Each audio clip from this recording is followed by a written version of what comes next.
license and registration, he can sense your aggravation. On the head of the fallen angel. When the world is muttering under the floorboards, stomp even louder. Time. Let them know you are alive today. Or unhum. Did you know that your hands came with a ripple effect? Whisper tones unraveling like silk. Blood, sweat, and tears win by any means poetry. Sway, look at me. Is a piece of the pie too good for me? Some may call it rock the mic. We call it poetry.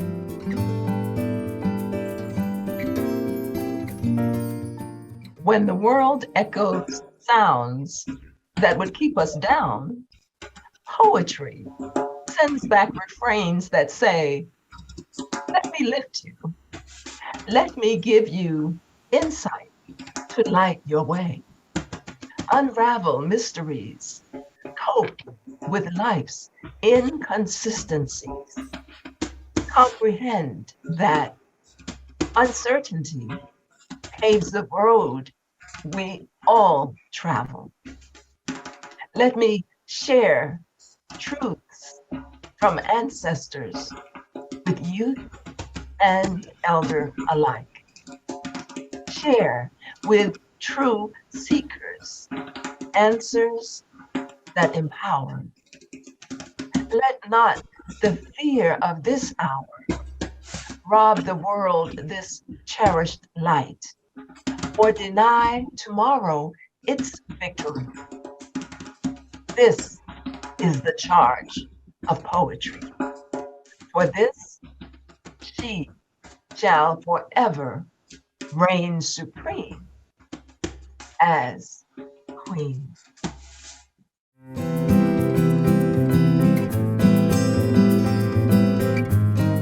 Hello, welcome to Sojourn with Words. I'm your host, Sistah Joy, right here on CTV, based out of Prince George's County, Maryland.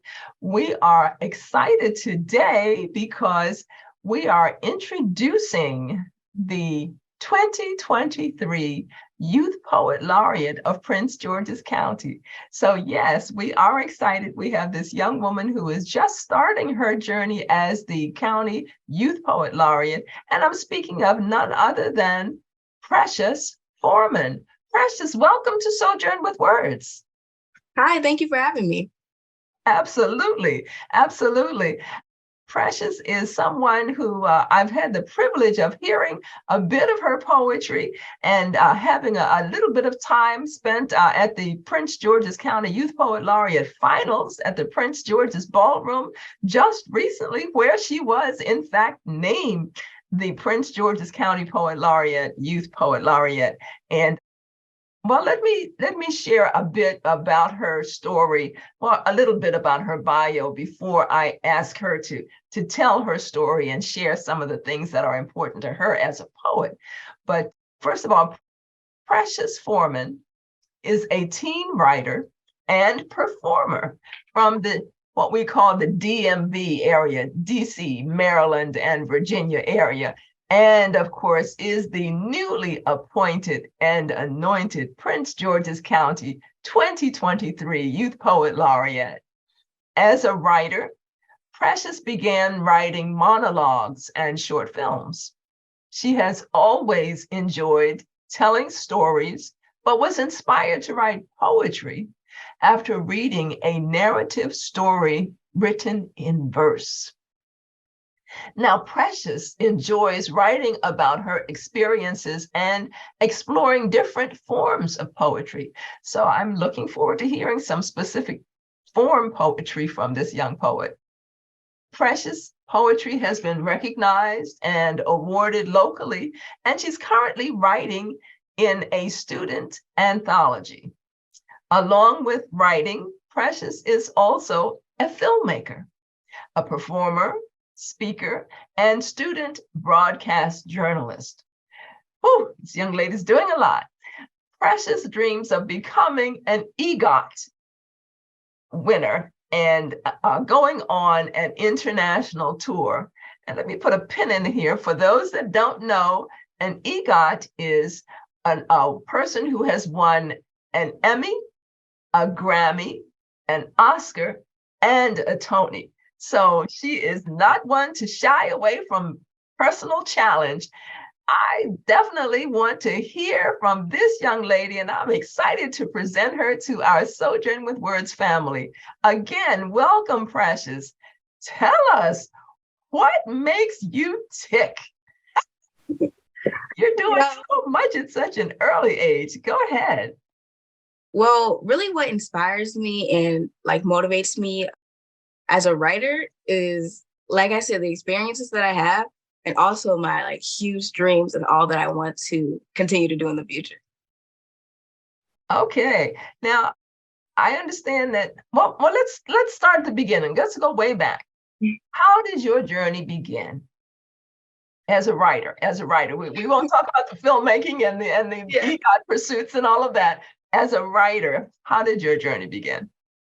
Yeah, well, as a writer, like I said, it started with monologues because I was trying to find a monologue to perform with my acting school. So I was looking everywhere, and for some reason, it felt like I could not find one. So my mom was like, Precious, why don't you just write your own? So after I had started like writing stories like that, that's when I really got inspired and really was introduced to writing myself. I'd always been around stories and reading. My mom loves to write. My sister loves to write. You know, I have a lot of writing in my family, but that's when I really started to write on my own. And that's when I liked it. So that's when I actually had read, like I said, the book of poetry, which was a story. And I really never saw poetry in that form. And that's what kind of made me want to do it on my own. Okay. So in that litany of accomplishments and pursuits, we have to add acting, because that wasn't something that I was aware of. So again, acting is included in all of those activities and engagements that you're, genres that you're a part of. Talk about the poets and the writers that inspire you. What draws you to certain writings, and who are the poets and the writers that have influenced you thus far? Well, I would say there are many different writers and poets that inspired me, but just to name like a few, I really like Langston Hughes. I feel like he's, a classic and very well known, but recently I've been reading a lot more of his poems, and I feel like they're very creative and they're very like timeless. Because like I said, he is a classic, but there's still so many ways that his work can be interpreted, and it's just still very relevant today. But I also really like modern poets and writers like Elizabeth Acevedo and Kwame Alexander.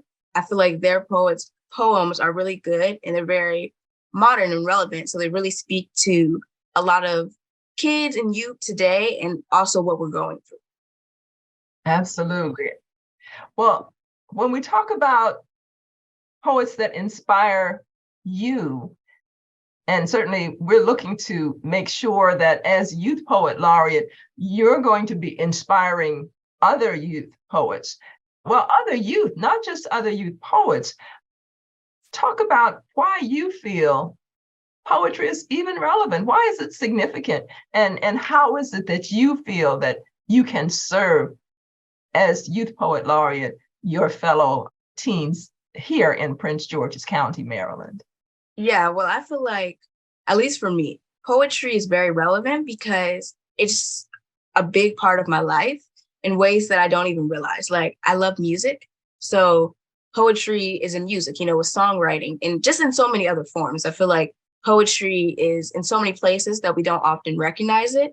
And so I feel like a lot of people may have even been writing poetry or listening to poetry or reading poetry and not even know it. You can really enjoy it. So I would love to serve other teens in the area and kids in the area by, like I said, just making poetry more known and relevant and bringing it to them. Because, like I said, for me, I feel like poetry was not necessarily something I grew up and I was like, okay, that's poetry. Or I didn't really have, like performances or whatever, but I was still loving poetry and experiencing. So I would love to help others see it in that way and bring it to other people.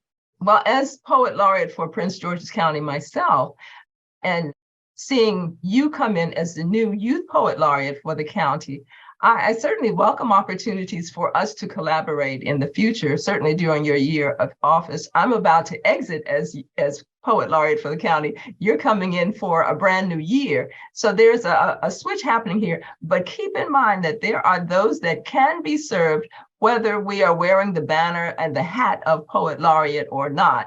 And I hope that you will consider hosting programs or opportunities, especially virtual, because that's so simple to do, where you invite others to share their poetry. But if you were to say to a young person, come to poetry, this is something that can make a difference in your life, what would you offer as an avenue of entrance to poetry when speaking with a young person? Yeah, well, for when speaking with a young person, I would say first I would offer them some books that are really relevant. Like I said, The Crossover is a really good book. Yes, and Jason Reynolds, yes. Yeah. And I just feel like there's so many good books that I feel like when you find a book that really speaks and resonates with you, that's when you'll be like, oh, this is something that's close to me, or this is something that I can do too. But also just the thing with creative writing is that anybody can do it and it can be anything. So just giving someone a journal or like giving someone a writing prompt or, inspiring someone with something to write, because everyone has something to say. A lot of people just don't have opportunities to say it. Right. Okay. And I think that was Kwame. Kwame Alexander. Kwame, yes. Yes.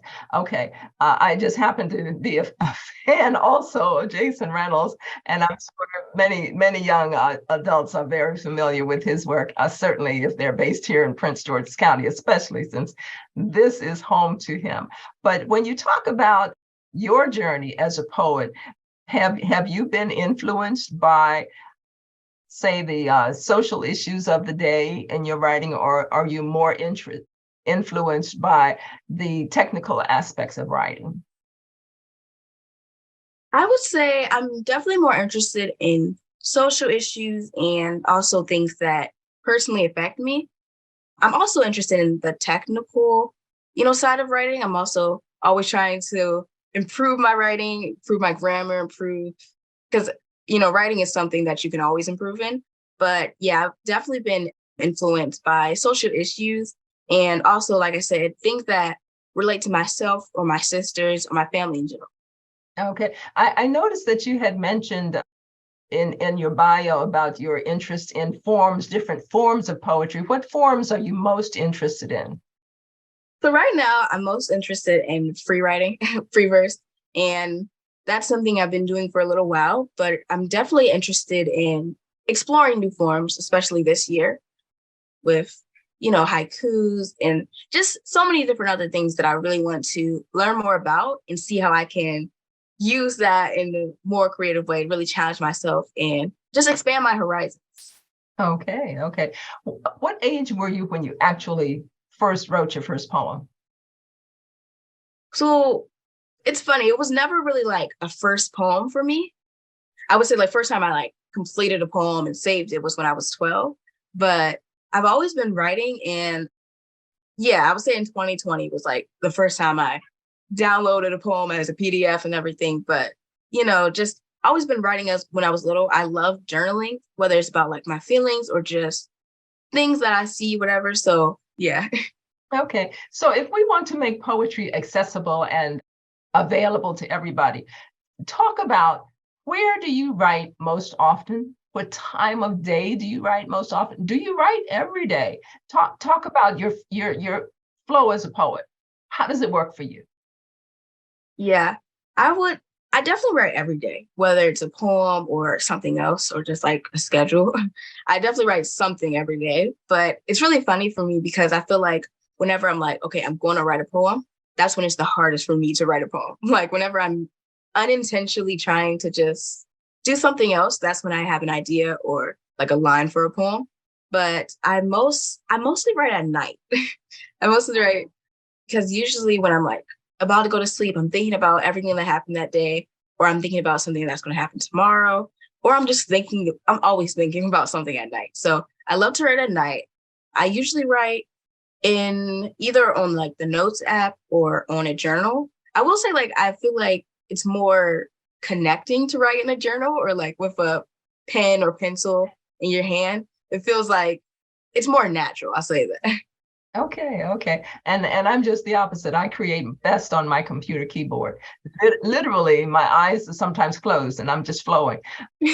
That has happened over time. I totally understand what you're saying about the pen. And I encourage persons that are interested in poetry and writing poetry and coming to writing poetry to have a notepad on a nightstand or even laying on the bed with a pencil or a pen. Well, pencil safer. Sometimes pens leak. I've had that horror, but just have it within reach, because you never know when a message is going to come to you. And sometimes that message might start just as a word.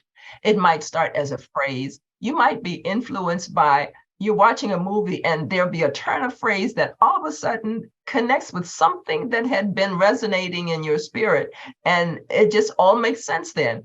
And of course, then there's the editing process. Talk about how do you go about editing your work? Because as we all know as poets, editing is crucial. It's not the first time you write the word. Right. Yeah, I heard this quote that says, writing is rewriting. And that is so true, because usually when I write something down, it's not usually in like a form. It's just like to write it down. So after that, I'll usually just like set aside what I wrote, and then I'll come back and read it and see what am I feeling at that moment? And how does the poem relate to me? Do I feel like something could be changed or whatever? And so usually I write that over. Sometimes I do that several times, just leave it and then come back and read it. But I also love to have other people read what I'm saying, because I'm always I'm always curious. Do other people get the message I'm trying to say? Do other people understand? Not necessarily do they like it, but like do they get what I'm trying to say? So I love having my mom read it. I love having my sisters read it. And they definitely give me a lot of feedback. So I definitely would take that feedback and do that process a couple more times. And all of my poems really, they continue to change. Like even after I write them, some poems I'll write like a little while ago, and then I'll come back to them. I'll be like, something can be changed. So I definitely love to keep changing them and keeping them alive and relevant. That's it. A poem is a living, breathing thing. Absolutely. I've noticed even with Maya Angelou, she will have published poems, but if you hear her perform, if you heard her perform it later, the poem might be slightly different because she, keeps her poems alive and relevant. So that is something that we as poets, we craft our words, and we know that it is because the poetry is alive that there's no point at which it cannot be improved. It grows. So that, and of course the condensed nature of poetry and the evoking of feelings through poetry. And of course the poem is supposed to take you someplace. So those things, that's what really brings life to the poem. Well, of course, time is running out. I'm just excited to hear some of your poetry. So let's hear now some poetry by the 2023 Youth Poet Laureate of Prince George's County, Ms. Precious Foreman. Precious, thank you for joining us, and the mic is yours. Okay, thank you. So this first poem that I wrote is called Flowers, and it's one of my favorite poems because I would definitely say it was inspired by me and my sisters. Flowers are so precious. Their sweet aromas send joy like love letters. Only celebrations or special occasions enjoy their presence. And February never fails to prove they possess many admirers. From when there were only seeds in the ground, never was planted in their mind the worry. Space is of the essence. Millions of buds bring along new beginnings at once. And still, violets never challenged black-eyed Susans. They all embrace their own pace. Why does it never seem that when a flower buds, when a flower blooms, it blocks the gift of light to another small bud? Why does it always seem that when one Black girl blooms, another suffers? Why do we think Black girls are always running out of space? Why do we think there's not enough room for us all to be great? I never realized that these thoughts were planted in me until the gorgeous curls of my sister swirled and my heart squeezed comparison into my blood and onto my sleeves. But thank God, my sister freezed the virus before it could take over. My eyelids turned my image of her from a fear into a flower. Intelligence, intention, and intuition told my parents to clip these thoughts early on. They know this poison hardens sisters into dried dreams and wishes. And besides, we aren't alone in this garden. Sometimes my eyes still find beauty in the illusion of perfection. Yet my eyes don't see what the hologram hides, the limits, when there is so much more I want to explore. Error is found in every human being, but so is excellence. So how could I chase a strain of imperfection that seems effortless, when really we are all precious? Even stars share the single night sky, like loving friends embrace each other, who know alone they are special, but together they are monumental, who understand the endless sky is spacious enough, who don't compare by the length of hair, exposure to the sun's rays, don't fear the tree's shadow will take away, or their own presence will be threatened by just another pretty butterfly. With my roots deep in solid soil and my head way up to the skies, then I realize nothing threatens me, not the seemingly way above or below, not those flowers standing right next to me. Just as you cannot compare lilies to violets to azaleas to roses, no one could ever take away your destiny, because it has already chosen. And this next poem that I have is called Just Another Pretty Butterfly. Every pretty butterfly was once an ugly little caterpillar. The squirmy body was simply a phase. No one cared those days. Joy reigned supreme, and life was only a dream. But in reality, fear motivates the unspeakable. Time and time again, they fall victim to criticism, isolation, and death. Their future holds hope, though, because one day they will fly. And when that day comes, all will be okay. It won't matter what the others said. They will experience the peace, the joy, the love, and acceptance some can only dream of. Hidden by the bright new colors and the big shiny wings, and the praise and accolades lies the emptiness of the sacrifices made. Have you ever wondered the price of the new butterfly? Have you ever wondered, was it worth it? What happened in the cocoon that made the caterpillars disappear? Did the words of their childhood grow too strong? Or did they simply find a new path, set off to make the best of all they've ever had? One thing that is known for sure is that the butterfly left the cocoon stronger and ready for more. This other poem that I had is called History. History holds elements of stories too pure, cries truth to those who shut the door. Without a voice, how can it speak for itself? People say primary sources are most reliable, but who can you trust on the scene? If every story has two versions, who gets to tell what they believe? And to those who manipulate words, deciding what gets to be spoken, was it worth it? Are you satisfied? Are you satisfied with what you achieved? Does it seem that your beliefs are machines are powerful enough to go where you please? Does it feel good to step on the shoulders of those who can't push you off or scream? Hidden in the shadows, chained with the cruelty, their time will also come, when the truth will set them free. This other poem I have is called Circles. Circles are like cycles, are like things that never end or begin, but then again, they really never let you in, because invitations are bold and sharp. They make decisions that can't be expressed in a whisper. They let you know what you're getting into. But circles are like cycles, are like things you find yourself in without a way out, like the way my name got caught in your mouth. This other poem I have is called Writer's Block. Sometimes, when the Notes app enlarges on my tablet, all the words I ever think flutter around in my brain, eager for the chance to make a change. But when they're all jumbled up, I try to pull out a single string, something just to create a name. But as I pounce, my words hide in plain sight, like a scared cat on top of a tree I'll never get to leave if I can't just express myself properly. So I pull and I call and I push and I miss and I try to climb up the tree and miss and trip and fall. So I shake until I almost break myself. When my arms are heavy and sore and my legs give out, I sit and tears threaten to escape my head because it also weighs 1,000,000 pounds.